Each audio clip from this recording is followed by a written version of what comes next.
Сегодня в медиацентре «15-й регион» исследователь остинской традиционной культуры Тамир Салбиев. И мы поговорим о нартском эпосе. Тамир Казбекович, добрый день. Здравствуйте. Добрый. Тамир Казбекович, расскажите, сейчас адаптированное издание нартского эпоса, насколько оно отличается от устного оригинала? Оно отличается значительно, но само его существование, оно вполне оправдано, я бы даже сказал, необходимо.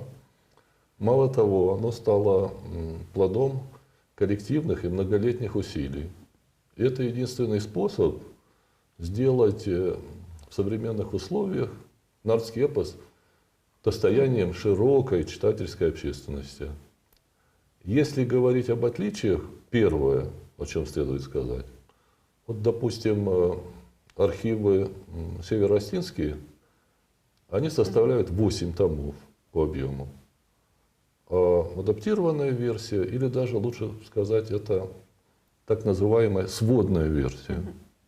Она прошла редакторскую обработку, и там разные сюжеты, разные варианты были приведены к общему знаменателю. То есть по объему колоссальное расхождение. Второе, были устранены диалектные различия. То есть вот эти памятники, они на 3 диалектах основных. Северо-осетинском, юго-осетинском, восточном, западном. Теперь надо иметь в виду, что запись шла от разных сказителей.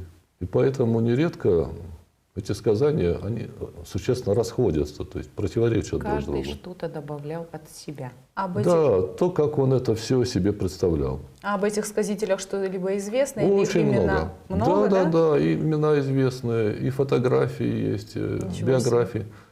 3-томное издание академическое, издательство «Наука». Первые 2 тома – это тексты, 1-й том – оригиналы, 2-й том – переводы на русский язык. И, кстати, тоже вот замечу, что есть какие-то нартские сказания, которые дошли только по-русски. То есть вот братья Шанаевы, например, они публиковали их только в русском варианте. А вот 3-й том, он содержит комментарии к текстам и содержит сведения о сказителях, биографические данные, репертуар. Какие самые известные сказители были? Рамон Зусов, например, записывали от Гуриева, эти много записано текстов. Их достаточно много. Даже фотографии, вот они, Гах Асланов, Мышерби Томайта. Есть, например, Мышерби Томайта аудиозапись. То есть вот аутентичное исполнение. Он играет на арфе, 2 даштану, фандер, и поет вот на распев, речитативом. То есть можно представить нартские себе... сказания так передавались на распев? Да, то есть форма бытования. Форма бытования под музыкальный аккомпанемент и на распев. Сказители, это вот как мне в моем мире, как будто это что-то преемственное. Это... Не обязательно. Это же талант. Это нужна память, да? И нужны музыкальные способности. И артистизм. Да, вот Марк Бернес, не имея голоса, да? То есть нужно с помощью голоса и вот музыкального аккомпанемента суметь драматизировать, да, сделать эти события, да, о которых Никто он рассказывает. больше не смог спеть так «Черную да, ночь», и как Бернес. Яркими, да, чтобы они как бы зримо представали. И существовала такая своеобразная коллективная цензура. То есть вот они как бы определяли, кто заслуживает высокого звания сказителя, кадагганов, да? А кто нет. И это такая своего рода корпорация своеобразная. Но был очень высокий статус. И это касалось не только Осетии, это касалось всего Кавказа. Вот в Кабарде Джигуака, например, да? Они участвовали в сражениях. Ну, не непосредственно, но присутствовали. И они наблюдали и воспевали подвиги героев. Ну, сказители — это же не просто сказки рассказывать, сидеть дедушкой на арфе. Это как хранитель народной мудрости какой-то. Да, не случайно. Народного фольклора, конечно. Да.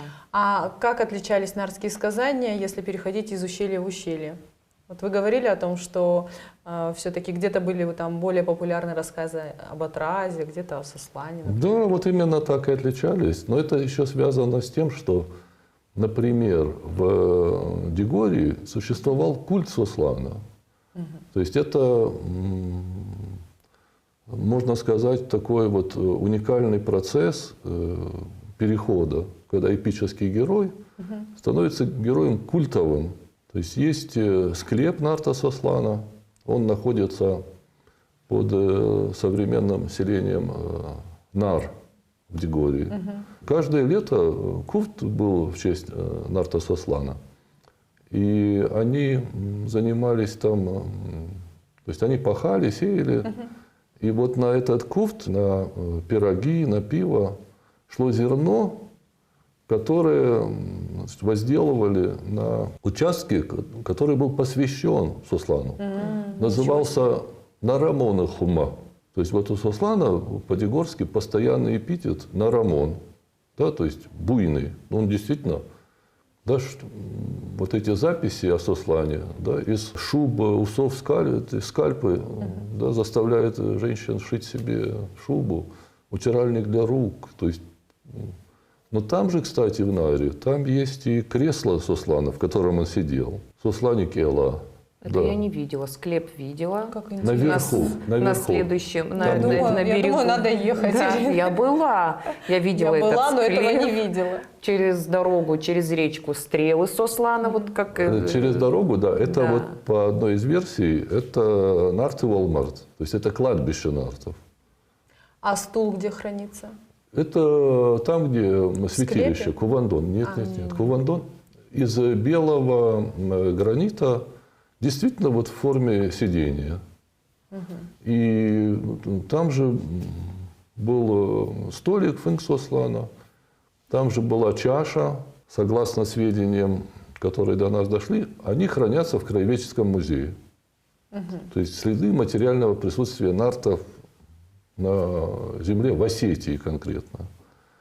В Лаце, да, вот Лац, Да, знаю, Да, конечно. там есть Нахаш. там Нахаш Да. нартов, там вот известно, вот это кресло Рузмага, Да, да. вот это Ну, кресло. это как бы не кресло в таком в общепринятом понятно, да. виде, но вот Да, но место. это камень. Камень, Да. да. Вот мы с вами сейчас следим за событиями, да, с английской королевской семьей. В Вестминстерском аббатстве есть трон, на который вот Карл, нынешний король, да, недавно, во время коронации, да, вот, сел, чтобы все убедились, да, вот, в том, какой у него статус. И в этот трон встроен камень, массивный такой булыжник огромный. Это камень судьбы. Это трон шотландских королей, который был вот туда вставлен после того, как была заключена уния между Англией и Шотландией. То есть вот это каменное кресло, да, которое у нас вызывает, да, определенный скепсис, в рамках вот исторического знания это совершенно полноценный трон. Мало того, вот эти изображения скифские, да, например, на известном воронежском так называемом электровом сосуде, да, который вот, Раевский очень убедительно, мне кажется, разобрал. Там вот Таргитай и 3 его сына. Таргитай – это как бы легендарный предок скифов. И он делит царство между 3 своими сыновьями. Очень известный сюжет. И он сидит на камне. То есть вот этот камень – это и есть трон. И там такая глубокая мифологическая символика. Это мировая гора. То есть он как бы восседает на вершине этой горы, ну и так далее, и так далее. Ну, вот вы сейчас упомянули о символизме. Также символизм присутствует очень много символизма в нартском эпосе. Расскажите о наиболее ярких символах, которые присутствуют. Надо обязательно в эпосе. оговориться, да? Когда мы говорим символизм, мы фактически исходим из литературной европейской традиции. Да? А вот сейчас мы с вами говорим о фольклорном памятнике. И там вот такого символизма в чистом виде, как мы привыкли с вами, его нет. То есть там ситуация другая, там другая поэтика, там другая система выразительных средств. Мы читаем его как литературный памятник.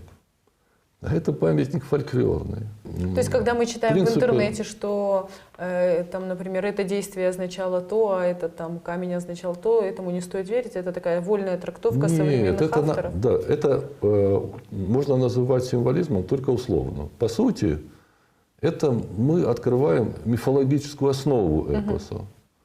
Вот есть естественно-научное сознание, да, или вот логика, да, в пространстве которой мы с вами живем. Это формальная логика. Один из первых, кто сформулировал принципы формальной логики, был Аристотель. Да, вот древнегреческая традиция. И для формальной логики характерно правило исключенного третьего. То есть из двух взаимоисключающих суждений одно будет ложным. А вот для мифологического сознания это правило не работает. Пример. Да? То есть вот формальная логика. 1 плюс 1 равняется 2. Суждение. Да? 1 плюс 1 равняется 1. Вот в рамках формальной логики эти два суждения являются взаимоисключающими. И по вот этому правилу, о котором я сказал, tertium non datur, третьего не дано. Из двух взаимоисключающих суждений одно является ложным. Для нас ложным какое является вот из этих двух? 1 плюс 1 равняется 1. Оно ложное. В мифологии оба суждения верные, потому что в мифологическом сознании нет чистой абстракции.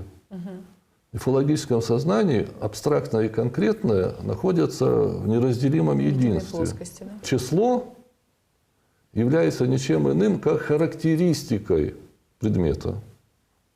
Есть характеристика предмета качественная, да? Твердый, мягкий. А есть характеристика предмета количественная. И количественная характеристика напрямую связана от свойств самого предмета, от его качества. То есть, если предмет твердый, то 1 плюс 1 будет 2. То есть, это все проверяется эмпирически, на опыте. Одно яблоко, еще одно яблоко, 2 яблока. Если предмет, который описывается через его числовые характеристики, является жидким, то 1 плюс 1 будет 1. 2 капли сольются. Если он сыпучий, да, одна щепотка, еще одна щепотка. Все равно щепотка. Ну, горсть. Да, чуть побольше, но одна. И поэтому мы оказываемся совершенно в другом пространстве. Это просто как бы вот такой пример, чтобы показать, что там другое качество. То есть они видели мир другими глазами, не нашими. У нас абстрактное и конкретное разделены. И наша цивилизация на этом разделении построена. Потому что абстрактно – это математика. И математика дала компьютеры, самолеты, да, спутники.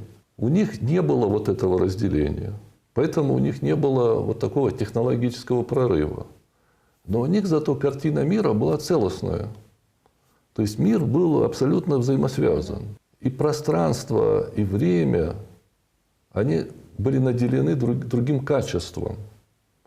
Вот для нас пространство и время, они во многом профанные. Ну, то есть там, по большому счету, все равно, что четверг, что пятница. А там совершенно четко пространство по своему качеству разнородное. Вот лес, да?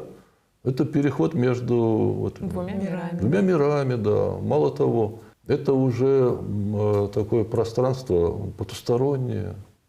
Ну и так далее, и так далее, и так далее. Но у нас время ограничено. Да? Вот самое главное, что я вот пытался, хотел бы донести, что мы упускаем из виду какие-то глобальные вещи. Хотя уже общественный запрос на них реально существует.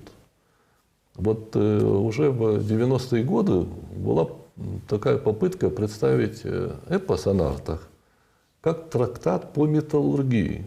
Почему? Металлургии. Да, по металлургии. Потому что была задача увидеть эпос в его внутреннем единстве, в целостности. Вот мы привыкли смотреть на башни руинированные. И даже художники, да, вот в салоне, где сувениры, они башни тоже изображают руинированными, осыпавшимися. Но это же не так.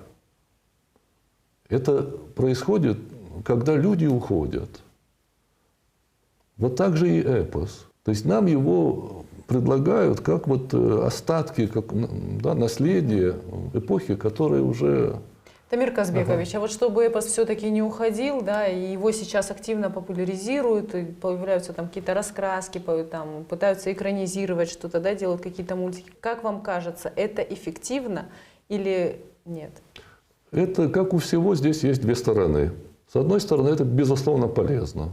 Таким образом, сохраняется... Ну, как минимум, дети приобщаются к родной культуре. Да.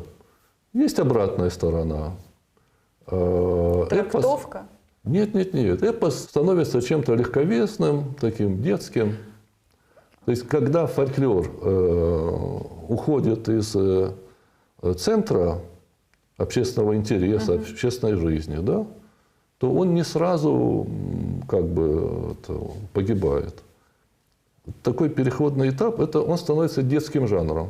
Надо сделать тогда урок нартоведения.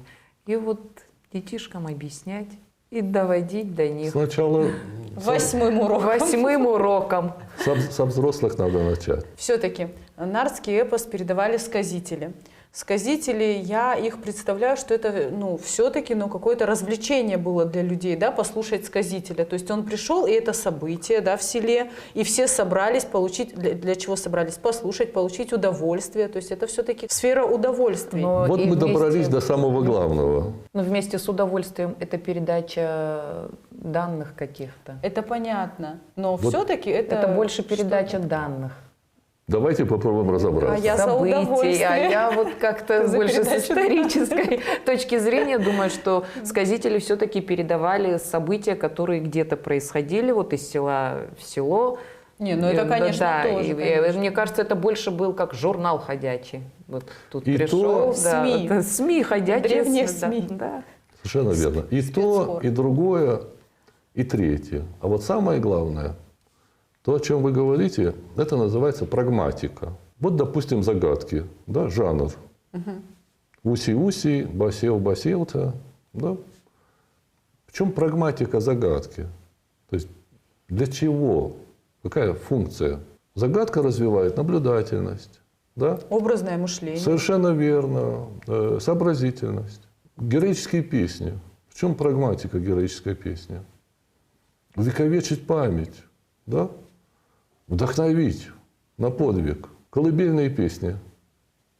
Успокоить, приласкать. Совершенно верно. Усыпить. Усыпить. Вот такая же прагматика была и у эпоса. Да, вот по логике. Так же.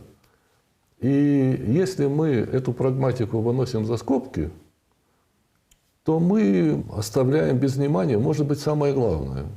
И вот эта прагматика эпоса сегодня, она уже очевидна. И я вам могу сейчас о ней рассказать. Расскажите. Давайте. Вот, рассказываю. Вот эти попытки представить эпос как трактат по металлургии. Или вот недавняя версия, что эпос – это трактат по астрономии. То есть, что там фактически карта звездного неба. Вот эту версию я слышала, кстати. Да. Другая, их много. Это говорит о том, что идет интенсивный поиск вот в этом направлении. Именно в этом направлении. Другая попытка представить эпос как литературный рыцарский роман. То есть все свести вот, как бы к повествованию о рыцарях. Внутренне их привести к какому-то одному сюжету, вот, общую канву выстроить.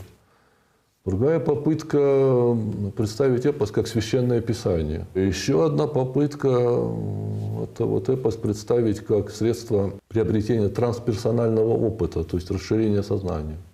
То есть вот насколько все широко.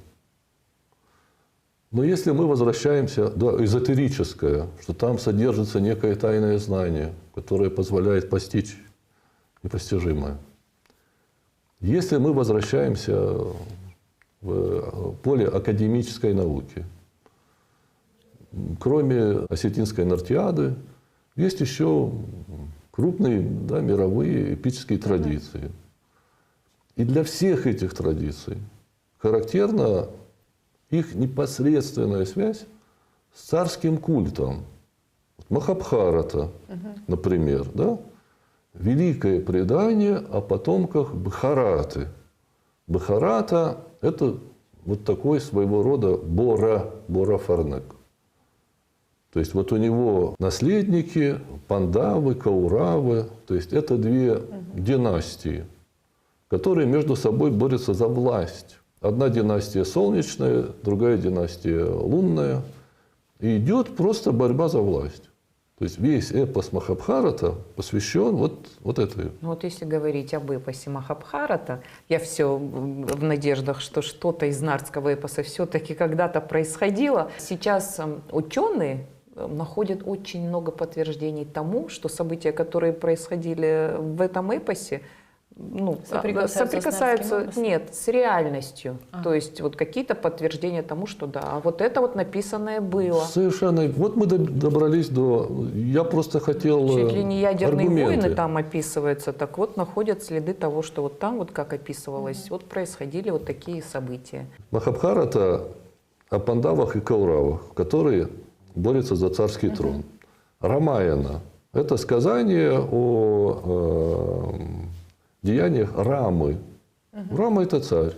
Сита и Рама. Украли его жену. Ситу украли, вот он ее возвращает. Но тем не менее Рама – это образцовый царь. Если вы поедете в Таиланд, и вас поведут на представление, да, во дворец, то выяснится, что у них все цари Рамы. Рама 10, Рама 15 там, и так далее. То есть Рама – это образцовый царь. Одиссея греческая. Кто такой Одиссей? Царь. Царь Итаки. Вот он отправляется возвращать Елену, не может вернуться, ну там на то были причины. А его трон хотят забрать. Вот женихи добиваются от Пенелопы согласия. Этими примерами ограничусь. Теперь, если мы переносимся на нашу почву.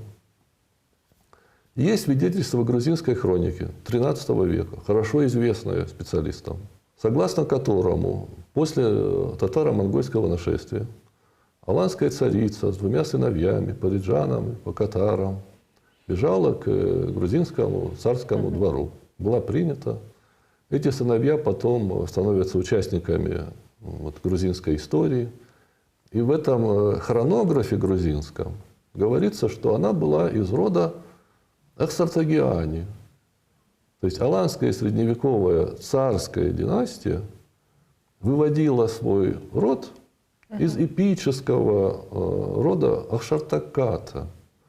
И это совершенно как бы ожидаемое и закономерное явление. И из него следует простой вывод.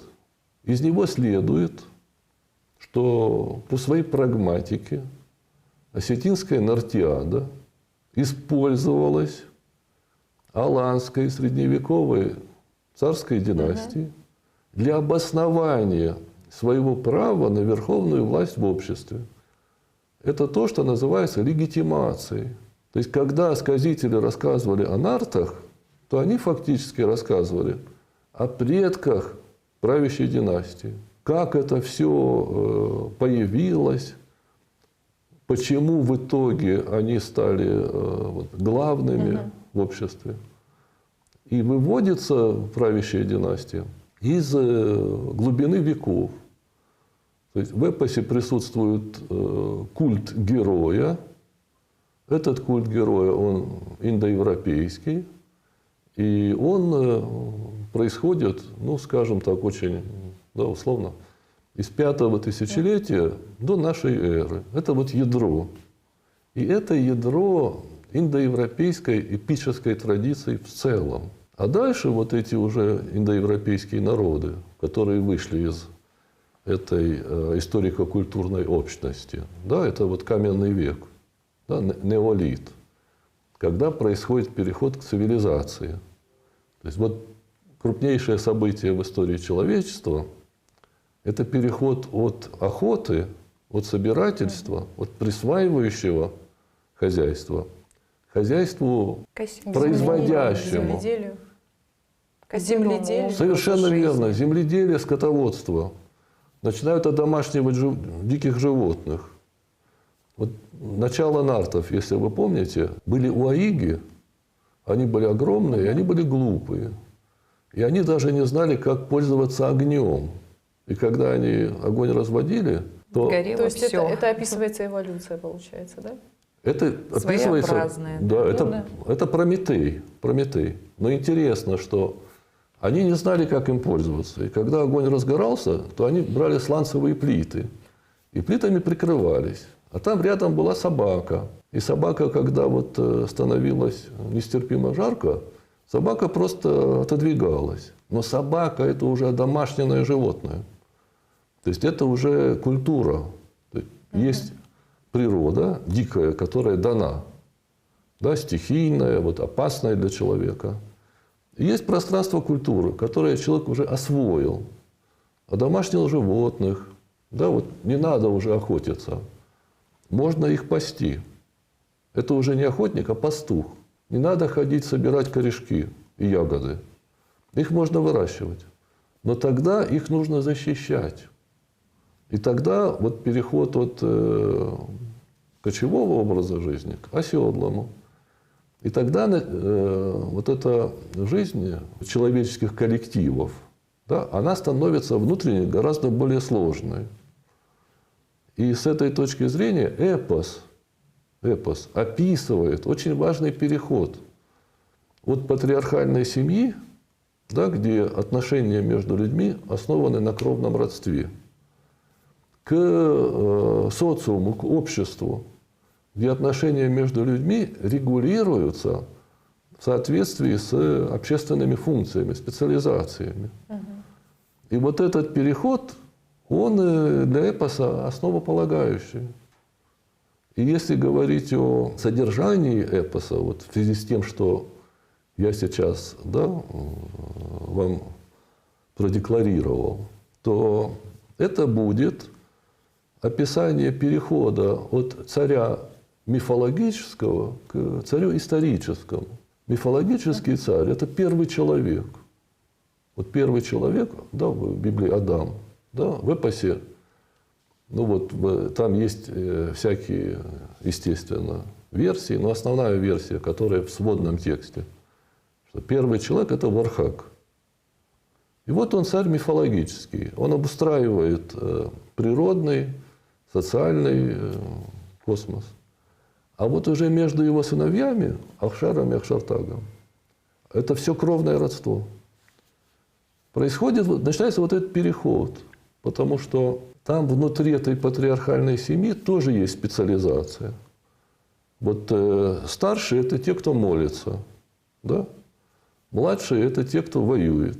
Среднее поколение – женатые. Это те, кто хозяйством занимается. И в рамках вот этой патриархальной семьи происходит переход от полувозрастных различий к различиям социальным. Вот эти только воюют. Они могут быть из разных семей. Но это воины, это кшатрии. Вот эти молятся, да, вот если идти по древнеиндийской вот этой классификации, деления на варны, да, то это будут брахманы. И уже не будет важно, старый или молодой, а будет важно, насколько он компетентный в обряде, насколько он компетентный в доктрине. И будут те, кто занимается хозяйством, те, кто пашет, сеет, те, кто пасет скот. Это будут общинники. И они тоже могут быть разными, и молодыми, и пожилыми, из разных фамилий. И все это в рамках царского культа.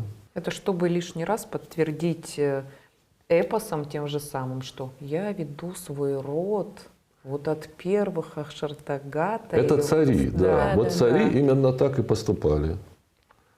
Теперь очень важно, это вот сейчас начинает открываться, что эти эпические смыслы, да, сюжеты, они присутствуют не только в словесном виде, не только в виде нарратива, но они присутствуют и в виде обряда.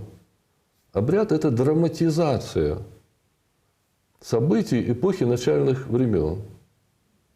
Это вот такая есть школа функциональной этнологии с такими устоявшимися традициями, согласно которой всякий обряд – это драматизация вот этих самых событий начальных времен. У нас в начальных временах были нарты. Значит, наша обрядность рассказывает сюжеты эпические, но другим языком. Пример. До недавнего времени в Осетии по воскресеньям было принято внутри семьи печь 3 пирога и резать курицу. Курица – это вот в рамках общественной обрядности животное табуированное. То есть, если речь идет о паломничестве к святым местам, то там даже речи не может быть о курице. Вот смотрители святилищ перед праздниками, они там за неделю отказывались от куриного мяса, от яиц. А вот на уровне семейной обрядности, да, внутри, или, допустим, когда речь шла о свадьбе, да, вот несли хон, да, то есть подношение, 3 пирога, курицу, или яйца могли вареные вот так по кругу. Вот эта семейная обрядность, она связана с патриархальной семьей. То есть вот эпическая семья, Вархаг и сыновья, это семья патриархальная, там есть патриарх. Этот патриарх Вархаг. И для того, чтобы понять вот этот сюжет, его структуру, ключевая роль отводится к курице. То есть это вот особенность тоже мифологического сознания, что Вселенная, мироздание, общество и человек или животное по своей структуре, они устроены одинаково.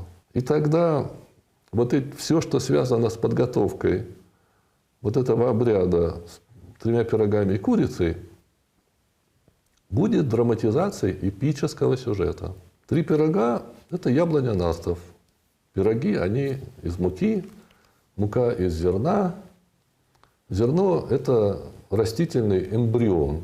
В мифологии культурный статус предмета определяется его онтологией, происхождением и технологией изготовления. Раз это происходит из зерна, символика, о которой вы говорите, эта символика – это не плод нашего воображения. То есть символизм должен быть аргументирован в рамках вот этой мифологии. И принцип аргументации я вам только что озвучил. Значит, получается, что 3 пирога могут символически означать нечто растительное. Это должно быть что-то очень значимое. И тогда получается, что это яблоня. Вот это самый важный растительный образ в эпосе. Теперь курица, да, которую режут. Это вот зераса, которая прилетела на яблоню. Голубка. Голубка, совершенно верно. Раньше кур резали мальчики. Здесь вот есть 2 стороны у этого. Мальчики, у них физические силы еще меньше. И они курицу режут дольше. И поэтому сердце бьется дольше, и вся кровь из курицы успевает выйти. И в итоге мясо не горчит. Потому что если курицу быстро зарезать, сердце биться перестанет, кровь останется, мясо будет прогорклым. И женщины, которые хотели зарезать курицу, они всегда выискивали мальчика, у которого вот рука помягче. Но здесь важно, что потом, когда курицу будут разделывать, да, то там есть такая душка у курицы. И эту душку дадут мальчикам, которые будут Вот эта косточка, соревноваться. Да, в форме вилки. Они будут соревноваться. То есть ломать ее, хашнак, то, что по-астински называется. На желание у нас. Ну, Да, на желание. На подарок какой-то. Вот да. кому достанется длинная часть, тот победил. Да, мы тоже так играли. Короткая, тот проиграл. Это вот защитник яблони. То есть курица – это образ хаоса. Хаос вторгается в пространство культуры. Он необходим, это как дрожжи. То есть нельзя отгородиться, тогда застой. То есть для того, чтобы обновляться, нужно открываться вот этому внешнему миру. И эти внешние силы, они должны быть подконтрольны, чтобы они не разрушили уже состоявшийся порядок. А дальше идет вот эта структура патриархальной семьи, голова старшим, да, Хазар и Хисау, шея хозяйки, ножка вот мальчикам. Причем все объясняется. Вот голова, он думает. Да? Ну, это вот все как в той поговорке. Мужчина голова, женщина шея. Да, прям все сходится. Ну, это миф. Да. Он и славянский, кстати. И его вот эта архаичность, она подтверждается тем, что, развиваясь, мифология, она переходит из чистого мифа в сказку. Есть сказочный сюжет славянский, как бедняк гуся делил. Причем гусь, Да, я помню. он в этом смысле даже ближе к оригиналу, потому что дзерас – это птица водоплавающая. Воспоминание о том, что это птица водоплавающая, она остается в мучном наборе. Вот мучное корыто, арынг, там, где тесто замешивается, там есть сито, да? Там есть такая лопатка, чтобы хашшахафан, чтобы остатки теста собирать. И там же есть крыло, как правило, гусиное крыло. Бывает перо, которым вот топленое масло размазывают, перо. А бывает крыло. Прям целое крыло. Целое крыло сушеное. Перья я помню. Я перышко тоже помню, Да, а крыло не а помню. крыло. Крыло использовали, когда пироги доставали из духовки, этим крылом смахивали остатки муки. Да. И это вот тоже такая игра, это как бы вот эта водоплавающая птица, она на это дерево залетает. Ну, в нардском эпосе это голубка. Просто дзерас Ну, тут же опять какая трактовка. Трактовка. Ну, вот, В которую некоторых я сказаниях, читала, наверное, да, это голубка, а где-то Не водоплавающая. только голубка, в эпосе это еще и олениха. Эту А, версию еще я и не, Да, я с ней не да, знакома. олениха. Кстати, вот вы посоветовали не читать нардский эпос как литературное произведение. Да. Вот. А с какими изданиями лучше тогда знакомиться, чтобы... Первый раз, допустим. Да, первый раз. Чтобы познакомиться с нардским эпосом, какое издание вы порекомендуете? Я говорю о как бы максимальных задачах. А для начала вот сводный текст прекрасный. Он отредактирован Иваном Джанаевым, нигером. Это прекрасный литературный осетинский язык. Для того, чтобы получить первое А представление. на русском языке?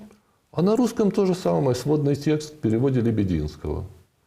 Он был сделан по подстрочнику. Он был очень хорошо выверен. Он предельно близок к оригиналу. Для начала у нас есть вот эта прекрасная основа. Но сейчас очевидно, что ее недостаточно. Это ведь не литературный памятник. И нужен какой-то новый подход. Вот мы сейчас активно используем всякие новые технологии. Да? Но мы почему-то думаем, а может это естественно, что эти технологии касаются только прикладных областей. А эти же технологии присутствуют и в гуманитарном знании. То есть при изучении эпоса нам тоже нужно использовать новые технологии, но по-другому это подходы, которые позволят нам выйти на современный уровень понимания, на современный уровень прочтения. Да, запрос в обществе есть. И на этот запрос нужно давать ответ. И то, что я вам рассказывал про обряд, да, это вот и есть новая технология. И она плодотворная, она подтверждается. Вот, допустим, если идти уже от домашнего обряда к общественному молению, да, к кувду, да, то там уже вот так хорошо читается акт инвеституры. То есть фактически вот это обрядовое моление – это такая интронизация. То есть это обретение царя. Рядом женское моление, да? То есть это и акт инвеституры, то есть наделение царя символами царской власти. И венчание на царство, потому что рядом же находится царица, без которой не может быть царя. Это очень так схематично, но это может быть так хорошо развернуто, обоснованно. В традиционной культуре в целом существует такое некое единое смысловое пространство. То есть вот разные сферы традиционной культуры, да, вот категории, которые не представлены, это все как бы об одном и том же. Причем это должно быть достаточно просто, ясно, доходчиво. Ну, проговаривается разным языком. Ну, вот как вариации, да, тема заявлена, но потом на эту тему вот такая вариация, значит, в такой тональности, в другой тональности. И сейчас уже момент, когда можно вот на таком уровне эпос читать. Вот правящая династия, да, 13 век. Они Акшартаката. Вы видите, как осетины неохотно, да, подчиняются чьей-то власти. Вот это подчинение, оно может быть либо волевым, да, силовым. Силовым, либо Да. добровольным. Либо добровольным путем увещевания, что так правильно. Почему так правильно? Да? Чем вы лучше нас? И вот тогда что? Мы происходим вот от Акшартаката. Потому что вот тогда еще достопамятные времена. Чтобы никто не претендовал. Даже если бы он претендовал, то ему бы объясняли. Вот, а мы вот, да. Да, мы потомки вот этих Акшартаката. И дальше идет обоснование вот самой социальной структуры, как общество должно функционировать, как оно устроено. И это обоснование идет через слова, идет через обряд. В обряде тот же самый сюжет, он разыгрывается. Старший – это Вархак. Вот эти два мальчика, которые ломают эту душку. Кстати, никогда не думала, что обряды, они тоже, ну, по сути, Вот видите, разыгрывают все, что... Да, в том-то и дело, в том-то и дело. А это было установлено еще в 20-е годы, 100 лет тому назад. Был такой Бронислав Малиновский. Он был поляком, он был австрийцем польского происхождения, который во время Первой мировой войны попал в плен к англичанам. И в итоге оказался в Кембридже и занимался этнографией.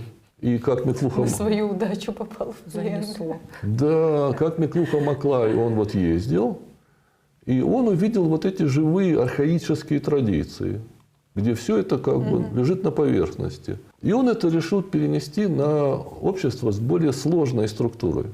И оказалось, что там основа та же самая. И он создал школу вот этой самой функциональной этнологии, которая исходит из того, что культура в целом, она служит средством гармонизации отношений в обществе. И обряд в этом смысле, вот если современным языком пользоваться, это такой системный диск, который используется, чтобы восстановить испорченные файлы. Вот в процессе работы файлы портятся, изнашиваются. И этот есть в запасе системный диск, который можно вставить, и он все опять расставит по своим местам. И обряд эту функцию исполняет. И если под этим углом смотреть, очень хорошо все читается. То есть там на самом деле все лежит на поверхности. И это уже не трактовки, которые зависят от воображения исследователя, а это метод научного познания. И он имеет и логику свою внутреннюю, и аргументацию. И он продуктивный, он работает. И в танце то же самое. То есть вот хореография поскольку она привязана, наша хореография привязана к Институту общественных танцев, КАШТ. Это институт, да, игрища. Он тоже имеет такой строгий церемониал. А церемониал – это и есть повторение каких-то определенных действий. То есть вот обряд – это то, что носит характер регламентированный и повторяющийся время от времени. И там эти танцы, когда танцевали шимт, мужчины пели «У нас старший ворожмак, махан нахиштар ворожмагу». Женщины пели, там были запевалы. Женщины пели «Махан невшин шатанову». Да, а музыканты пели «Махан накаштар ацамажу». А у нас младший ацамас. То есть они себя вот в это пространство эпическое переносили. То есть вот эта ритуализованность, она отсылала к начальным временам. Совершенно естественно, без нажима. И в итоге декорации, реквизит, сюжеты, это все как бы складывалось стихийно. Был Чехре, это распорядитель танцев, режиссер-постановщик, что он определял, какой танец танцевать, кому, с кем танцевать, темп задавал. Современными массовик-затейник. Можно и так сказать, да, да. Но этот Чехре, это был вархаг. Потому что там вот если мы начнем собирать эти детали, атрибуты, которые связаны с образом вархага в эпосе, то мы туда к ним придем. Посох, теперь костюм, шимт, да? У нас старший урожмак, а хозяйка у нас шатана. Урожмак и шатана, вот они вместе объединяются, да? Единственный танец, где физический контакт предполагается.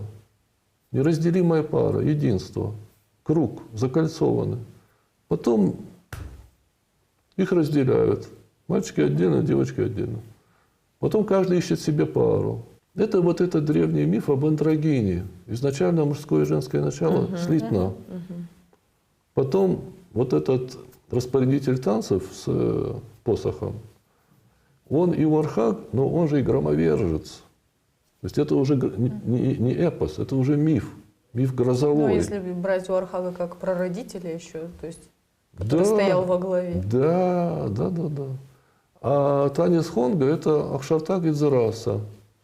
У Дзерасы у нее по краям платья… Да, вот, белые крылышки такие. не как просто будто. крылышки, там еще и окопник изображен. Окопник. По-астински окопник как называется? Вряд ли вы знаете. Окопник по-астински называется донечешк. То есть у девушки написано на платье русалка. Русалка. А на груди у нее вот это самое яблоня нартов.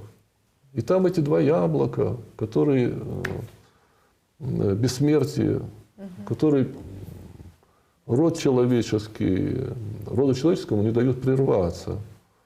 И все это вот так органично, естественно, если научиться читать этот текст. И в этом смысле эпические сказания – это как бы подсказка, это спецификация даже. То есть вот там они это танцуют, а здесь сказитель это поет, рассказывает. И в обряде они то же самое разыгрывают. И получается вот это… Одну эту же информацию передают разными способами. Совершенно разными кодами. Языковым, обрядовым, хореографическим. Получается единое смысловое пространство. Дамир Казбекович, спасибо большое, что вы пришли к нам в студию. С удовольствием. И с нетерпением ждем вас в следующий раз. Спасибо. У нас осталось еще куча вопросов. Очень много. Спасибо.